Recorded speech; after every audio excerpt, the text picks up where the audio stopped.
দেশ রক্ষায় ইরানিরা পিছু হটবে না, যত প্রয়োজন তত জীবন দিতে প্রস্তুত তারা, এমনটাই জানিয়েছেন ইরানের প্রেসিডেন্ট মাসুদ পেজেশকিয়ান। মঙ্গলবার সামাজিক মাধ্যম এক্সে দেয়া এক বার্তায় ইরানের প্রেসিডেন্ট লিখেন, 14 মিলিয়নের বেশি সাহসী ইরানি এখন পর্যন্ত দেশের প্রতিরক্ষায় জীবন উৎসর্গ করে দেওয়ার প্রস্তুতির ঘোষণা দিয়েছেন।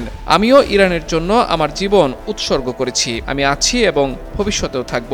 এদিকে সম্ভাব্য হামলার মুখে তরুণ খেলোয়াড়, শিল্পী ও শিক্ষার্থীদের বিদ্যুৎ কেন্দ্র ঘিরে রাখার আহ্বান জানিয়েছে ইরান সরকার। রাষ্ট্রীয় টেলিভিশনে প্রচারিত এক ভিডিও বার্তায় সুপ্রিম কাউন্সিলের সচিব আলী রেজা রহিমি মানব প্রাচীর গড়ার আহ্বান জানিয়ে বলেন, বিদ্যুৎ কেন্দ্রগুলো ইরানের জাতীয় সম্পদ ও পুঁজি। রাজনৈতিক দৃষ্টিভঙ্গি নির্বিশেষে এগুলো ইরানের ভবিষ্যৎ এবং ইরানি তরুণদের অধিকার। এর আগে স্থানীয় সময় সোমবার হোয়াইট হাউসে এক সংবাদ সম্মেলনে ডোনাল্ড ট্রাম্প বলেন, নির্ধারিত সময়ের মধ্যে হরমুজ খুলে দেওয়ার ব্যাপারে ইরান কোনো চুক্তিতে না পৌঁছালে তাদের বিদ্যুৎ কেন্দ্র ও গুরুত্বপূর্ণ সেতু ধ্বংস করে দেওয়া হবে, যে সময়সীমা শেষ হবে মঙ্গলবার রাত 8টায়, যা বাংলাদেশ সময় অনুযায়ী বুধবার ভোর 6টা। ট্রাম্পের এমন হুমকির পরেই সংযুক্ত আরব আমিরাতের আবু ধাবিতে অবস্থিত যুক্তরাষ্ট্রের একটি কৃত্রিম বুদ্ধিমত্তা কেন্দ্র লক্ষ্য করে হামলার পাল্টা হুঁশিয়ারি দিয়েছে তেহরান।